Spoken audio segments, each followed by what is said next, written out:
Hello दोस्तों, हमारे YouTube channel अनकही कहानियों में आपका स्वागत है।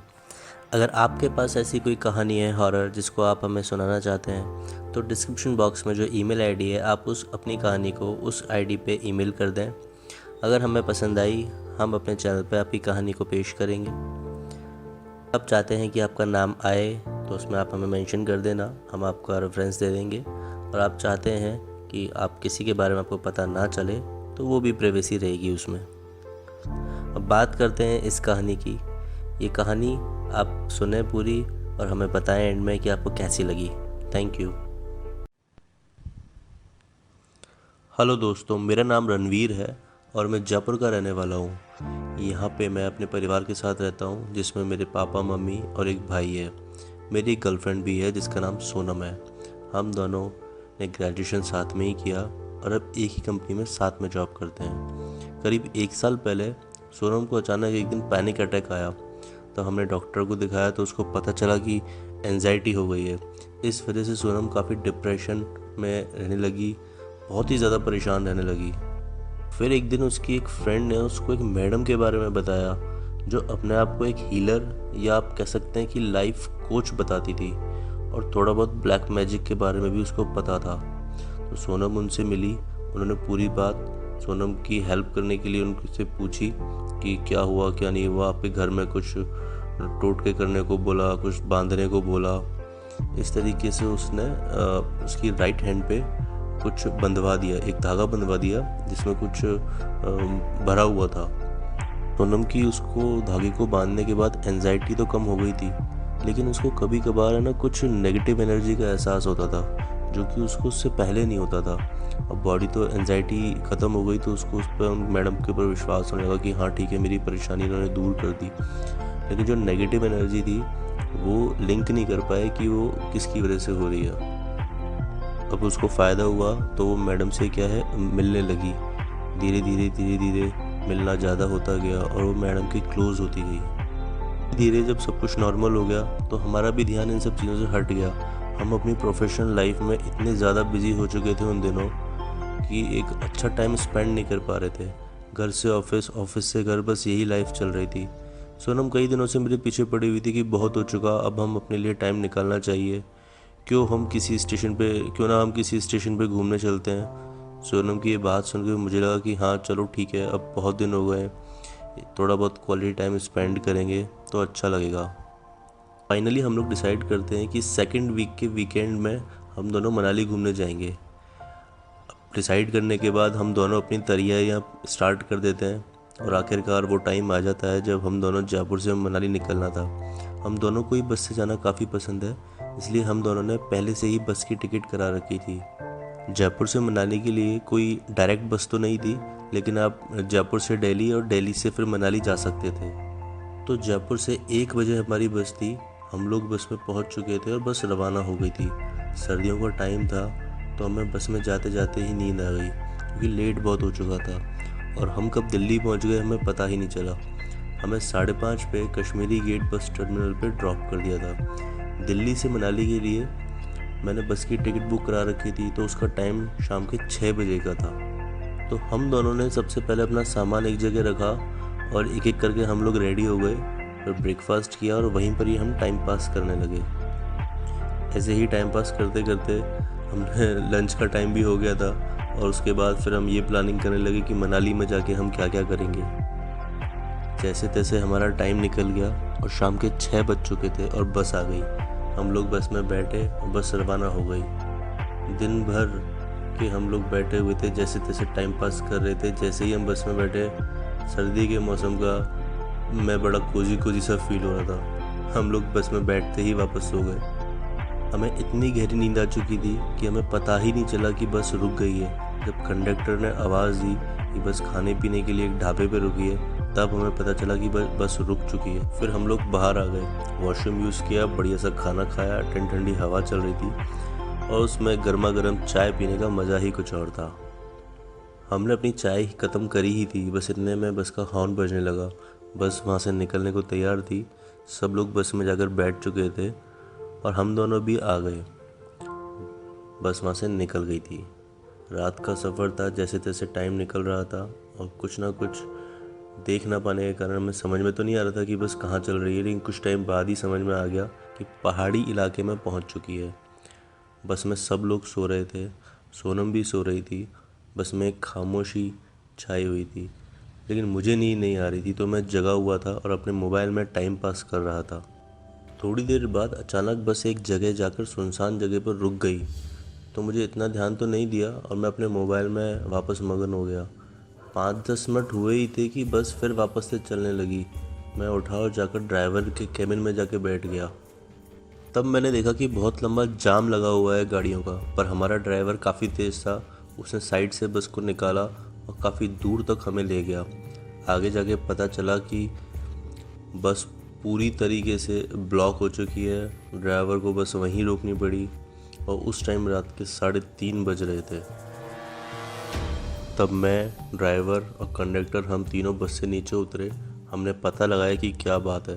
तब हमें पता चला कि कुछ ही घंटे पहले यहाँ पर लैंडस्लाइड हो चुका है और वो रास्ता बंद हो गया है। कुछ लोग वहाँ पे आग जला के बैठे हुए थे। तब हमने उनसे पूछा कि भाई क्या बात है, प्रशासन को फ़ोन किया कि नहीं किया। तब हमें पता चला कि प्रशासन को फ़ोन कर दिया गया है और उन्होंने बोला है कि आसपास अभी कोई जेसीबी नहीं है, सुबह 7 बजे से ही काम शुरू हो पाएगा। तब कंडक्टर बस के अंदर गया, उसने सबको उठाया और पूरी बात बताई। लोग बहुत ही ज़्यादा निराश हो गए थे और क्या कर सकते थे, रात तो निकालनी ही थी। मैं भी सोनम के पास गया, मैंने उसको पूरी बात बताई तो वो थोड़ा घबरा गई, लेकिन मैंने उसको बोला कि इसमें घबराने वाली कोई बात नहीं है। आज रात का टाइम है, वैसे भी सुबह होने वाली है, जैसे तैसे टाइम निकल ही जाएगा। सोनम से पूछा कि उसको किसी चीज़ की कोई ज़रूरत तो नहीं है। उसने कहा कि मुझे बस पानी पीना है, तो मैंने उसको पानी पिलाया। फिर वो आराम करने लगा। मैं दोबारा बस से नीचे उतरा तो मुझे सिगरेट पीने की आदत थी। मुझे सिगरेट की तलब हो रही थी। तब मैंने एक सिगरेट जलाई और सिगरेट पीने लगा। मुझे टॉयलेट भी जाना था, तो मैंने सोचा क्यों ना अभी टॉयलेट कर लिया जाए। आसपास देखने लगा कोई सुनसान जगह, तो मुझे एक जगह दिखी पहाड़ की तरफ। मैं वहाँ गया और टॉयलेट करके चुपचाप वापस आ गया। उसके कुछ देर बाद तक वो जो लोग वहाँ बैठे हुए थे आग जला के, मैं उनके पास गया, उनसे बातें करता रहा। फिर मुझे भी नींद आ रही थी, तो फिर मैं सोनम के पास जाके ही वहाँ पे सो गया था। सुबह 8 साढ़े 8 के आसपास हमारी नींद खुली, तो हम लोग बस से नीचे उतरे। हमने देखा कि प्रशासन जो है अपना काम स्टार्ट कर चुका है और जो लैंडस्लाइड हुआ था उसको हटाने का काम, क्लियर करने का काम प्रशासन ने स्टार्ट कर दिया है। यह सब होते होते दिन हो चुका था। दिन के 2 बज गए थे। किसी के पास कुछ खाने पीने को भी नहीं था। तो सब लोग मिलकर आसपास के ढाबे वालों से बात करके अपने लिए खाने पीने का इंतज़ाम करने लगे। जैसे तैसे वो दिन निकला और शाम को फाइनली 6 बजे लैंडस्लाइड रोड क्लियर कर दिया गया था, ट्रैफिक को स्टार्ट कर दिया और 8:30 बजे तक हम लोग मनाली पहुंच गए थे। मैंने होटल्स की बुकिंग भी एडवांस कर रखी थी, तो हमें वहाँ पर जाके परेशानी तो हुई नहीं।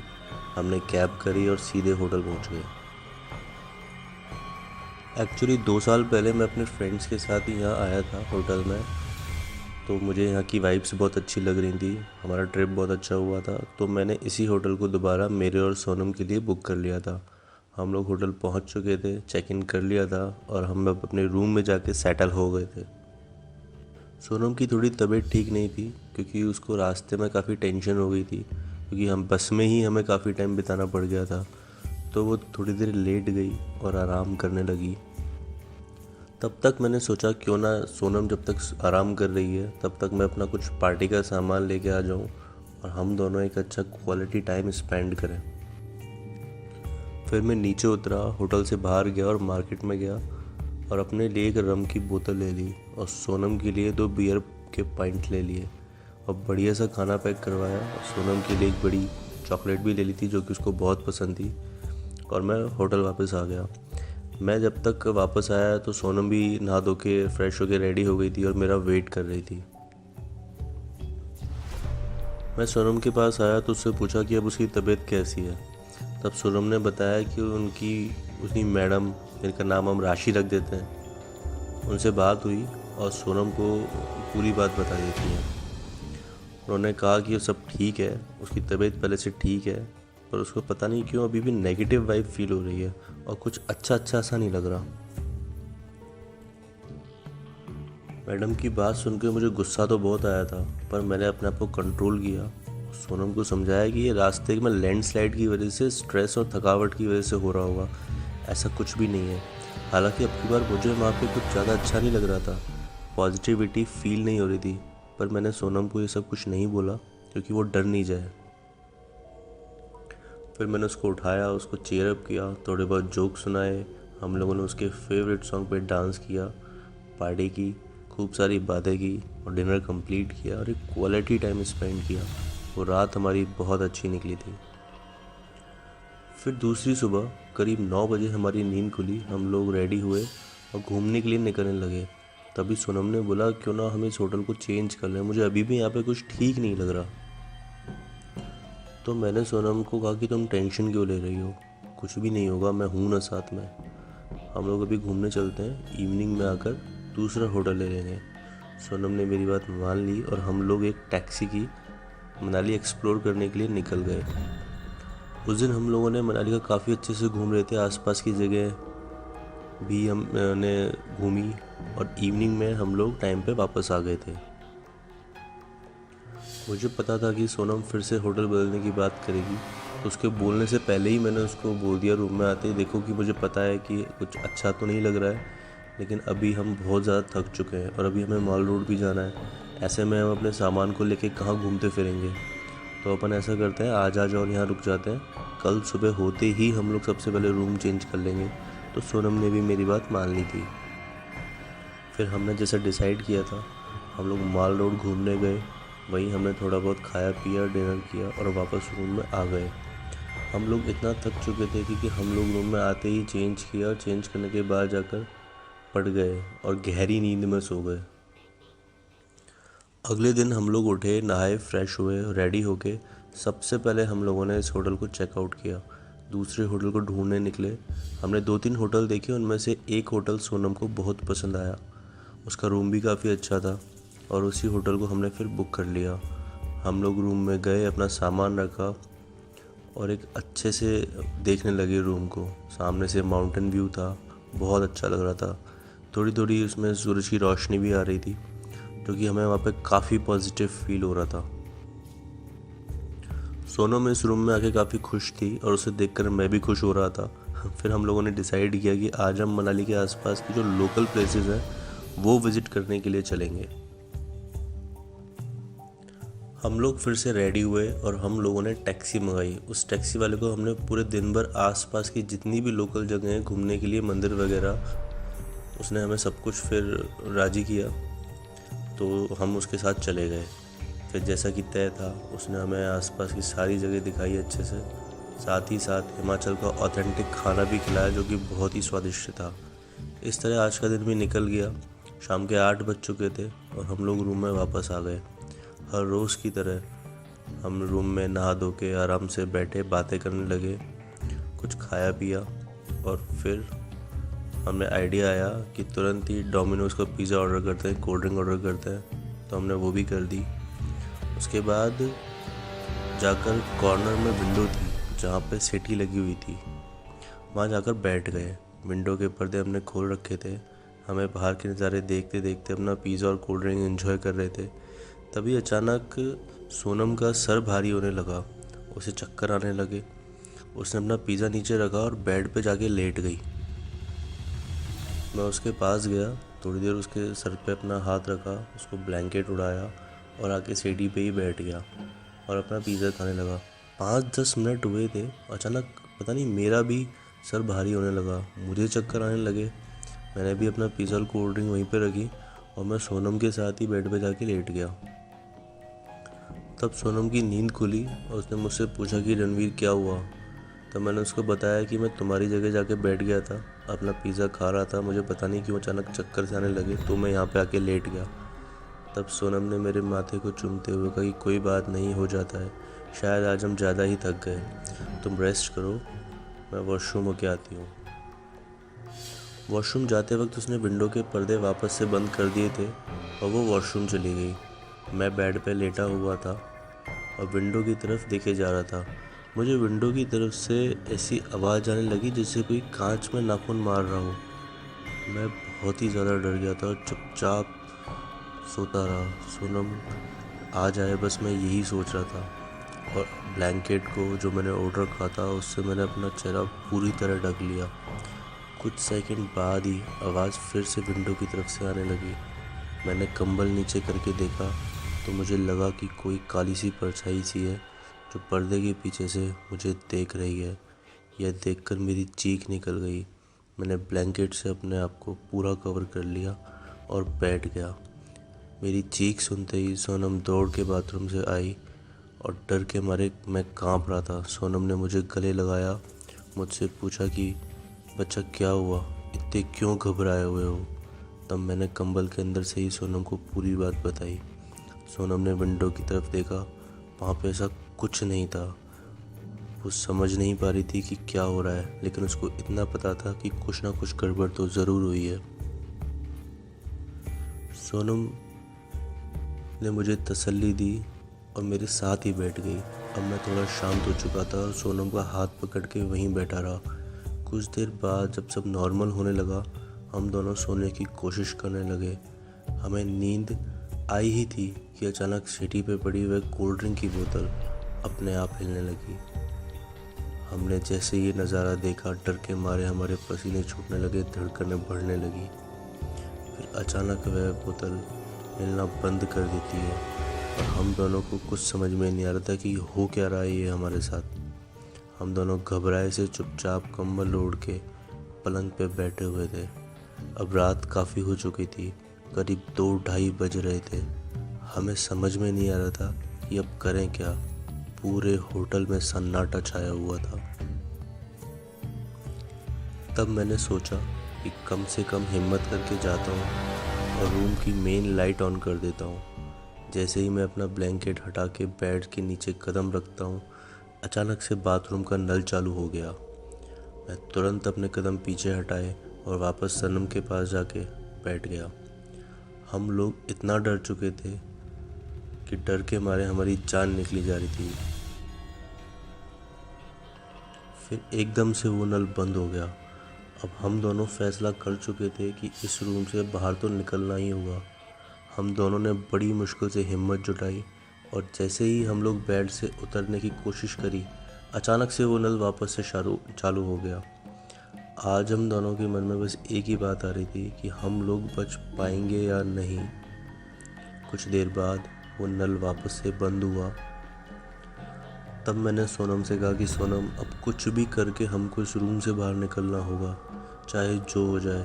तुम कुछ भी मत सोचना, बस हनुमान जी का नाम लेना, मेरा हाथ पकड़ना और हम लोग सीधे रूम के दरवाजे की तरफ दौड़ेंगे और बाहर निकल जाएंगे। सोनम ने कहा ठीक है।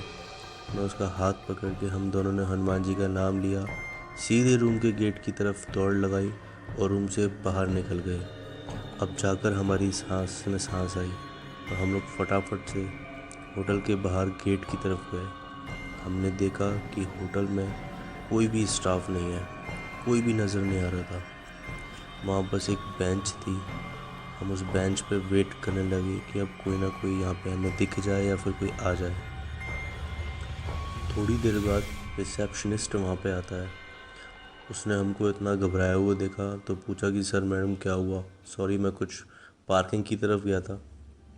अभी मैं होटल में अकेला ही हूँ, सारा स्टाफ मॉर्निंग 6 बजे आता है। तब मैंने और सोनम ने सोचा कि अगर इसको सच्चाई बताई तो ये मानेगा ही नहीं और हमारा सब लोग मजाक उड़ाएंगे। इससे अच्छा है कि हम कोई दूसरा बहाना लगाकर अपना रूम चेंज कर लेते हैं। कुछ घंटे की तो बात है, फिर तो चेकआउट करना ही था। तो हमने उससे कहा कि हम लोगों ने रूम में काफ़ी डिस्टर्बेंस हो रही थी, बाहर की तरफ से आवाज़ आ रही थी, हम रात भर सो नहीं पाए, इसलिए प्लीज़ हमारा रूम चेंज कर दीजिए, क्योंकि हमें वैसे भी 10 बजे चेकआउट करना ही है।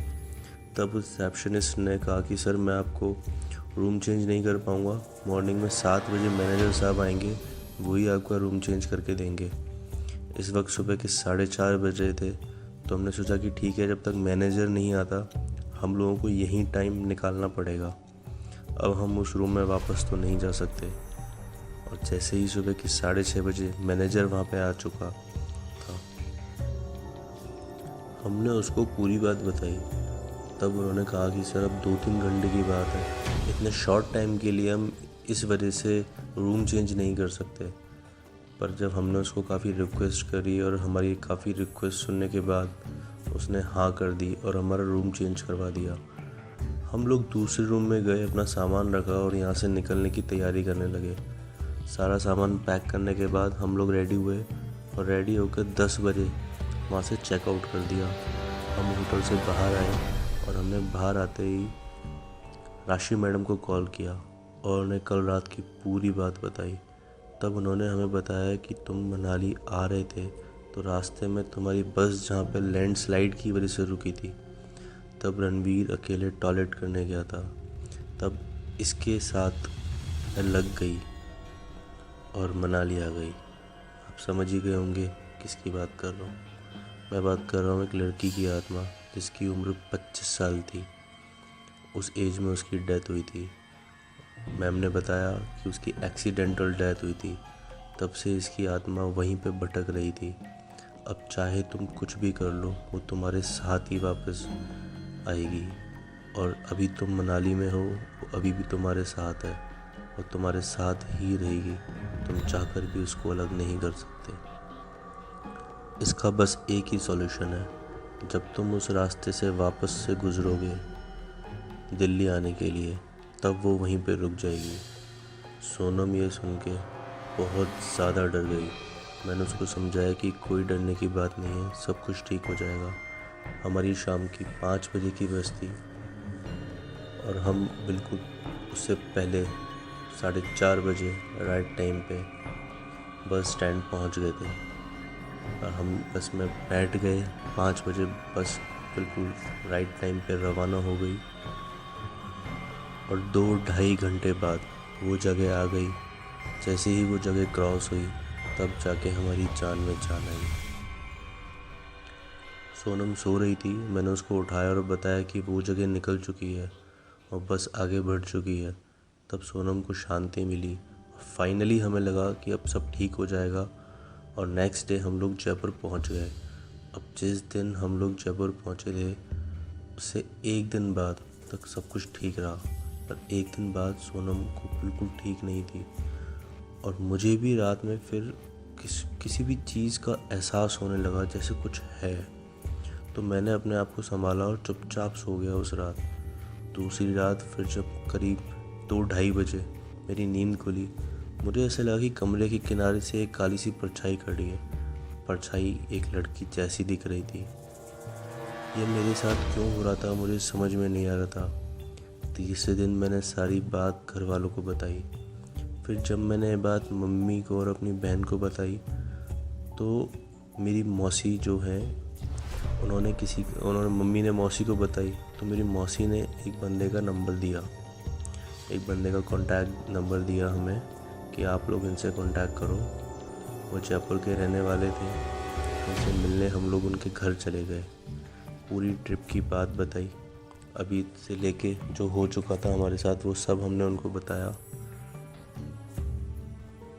तब उन्होंने जो बताया वो सुन के तो हमारे होश ही उड़ गए। उन्होंने बोला ये किसी लेडी ने तुम्हारे ऊपर काला जादू किया हुआ है और एक आत्मा छोड़ रखी है जिसके कारण हमारे साथ ये सब चीज़ें हो रही हैं। फिर सब ठीक हो जाता है और जब सब ठीक हो जाता है हमें फिर उसके बाद वो ठीक कर देती हैं खुद ही, और जिसके वजह से हमें उनके पास वापस जाना पड़ता है। ये अब सब ठीक हो गया, आपने सब कुछ ठीक करवाया। ये पूरा किया कराया उन मैडम का था जिससे सोनम बार बार बात करती थी। वो ही हमारे ऊपर प्रॉब्लम क्रिएट करती थी, वो ही उसका सॉल्यूशन करती थी जब हम उनसे बोलते थे, जिससे कि हम उनके पास वापस बार बार जाएं और उनको बार बार पैसे देते रहें ये सब काम करने के। तो ये सब पैसों के लिए रचाया गया राशि मैडम का खेल था। अब पूरी बात हमें समझ में आ चुकी थी। तब उन्होंने मेरे और सोनम के लिए कुछ पूजा पाठ की और हमको कुछ चीज़ करने को बोला। सोनम को बोला कि वह तुरंत अपनी बाँह से वह काला धागा उतार दे। उन्होंने हमारे हाथ पे हनुमान जी का सुरक्षा कवच बांध दिया था और पूरे घर में गंगा जल का छिड़काव करने के लिए कहा था और हमको बताया कि ये सब चीज़ अचानक से ठीक नहीं होती, क्योंकि स्टार्ट भी धीरे धीरे ही होती है। उन्होंने जैसा कहा बस हम लोग वैसा ही उन चीज़ों को फॉलो करते रहे। धीरे धीरे सब कुछ नॉर्मल हो गया, हमारी लाइफ नॉर्मल हो गई।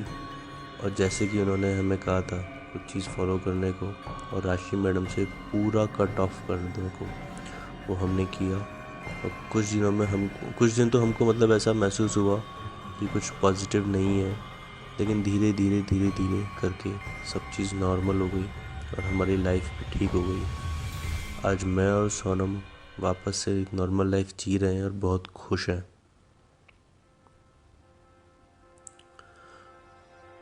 तो दोस्तों, ये थी आज की कहानी। हमने देखा कि सोनम और रणवीर के साथ क्या क्या हुआ, कैसे कैसे उनकी लाइफ नॉर्मल हुई। ये कहानी आपको कैसी लगी कमेंट बॉक्स में हमें ज़रूर बताएं। ऐसी और रोमांचक कहानियाँ अनकही कहानियों में सुनने को मिलती रहेगी।